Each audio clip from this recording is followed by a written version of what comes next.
আসসালামু আলাইকুম। আমি এখানে কিছু চিকেন, গাজর এবং আলু দিয়ে একটি পুর তৈরি করে নিয়েছি। এবার আমি এই বড় থালাতে রুটির কিছু অংশ নিয়েছি, যেগুলো দিয়ে আমি আজকে সমুচা বানাবো। এই রুটিগুলো তৈরি করার পূর্বে আমি একটি পাত্রে আটা দিয়ে একটি ডো তৈরি করে নিয়েছিলাম। দেন পাতলা করে আমি এগুলো খোলা দিয়ে নিয়েছি। দেন কিছু আটার মধ্যে আমি পানি দিয়ে একটি শক্ত আঠালো গাম তৈরি করে নিয়েছি, যেগুলো কিনা আমাকে সমুচা জোড়া লাগাতে সাহায্য করবে।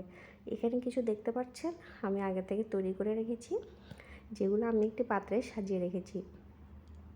এবার আমি আপনাদেরকে দেখাবো কিভাবে একটি রুটির অংশ নিয়ে এটিকে আমি সমুচা রূপ দিই। এই দেখুন, একটি অংশ নিয়ে এর মধ্যে আমি আঠালো জায়গাটুকু লাগালাম। তারপর এটিকে আমি এভাবে ভাঁজ করলাম। আপনারা দেখতে পাচ্ছেন নিচের দিক দিয়ে ফাঁকা ছিল, এটা আমি জোড়া লাগিয়ে দিলাম। হাত দিয়েও দিতে পারেন, আবার আঠা দিয়ে দিতে পারেন। এই যে আমি আঠাটা ইউজ করতেছি, এটা কিছুক্ষণ পর শুকিয়ে যাবে, সো ভয়ের কোনো কারণ নেই। এই পাত্র থেকে আমি আটা নিয়ে এখানে আমি লাগিয়ে নিচ্ছি।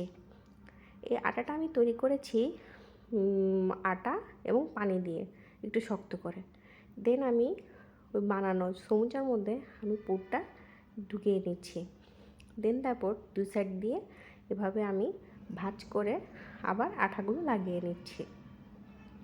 সাইড দিয়ে ভালো করে চেপে চেপে লাগাতে হবে।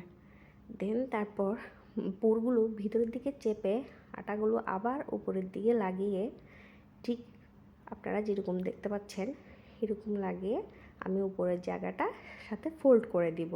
দেন দুদিক দিয়ে যে ফাঁকা অংশগুলো আছে ওগুলো আমি হাত দিয়ে চিপে জিনিসগুলো লাগিয়ে দিব, অথবা আমি এখানে একটু আটাও ইউজ করতে পারি। ব্যাস হয়ে গেল আমার সমুচা। আপনারাও পাশে এভাবে চেষ্টা করে দেখতে পারেন। আর যদি কোনো জিজ্ঞাসা থাকে অবশ্যই আমাকে কমেন্ট বক্সে জিজ্ঞেস করতে পারেন, যদি আপনাদের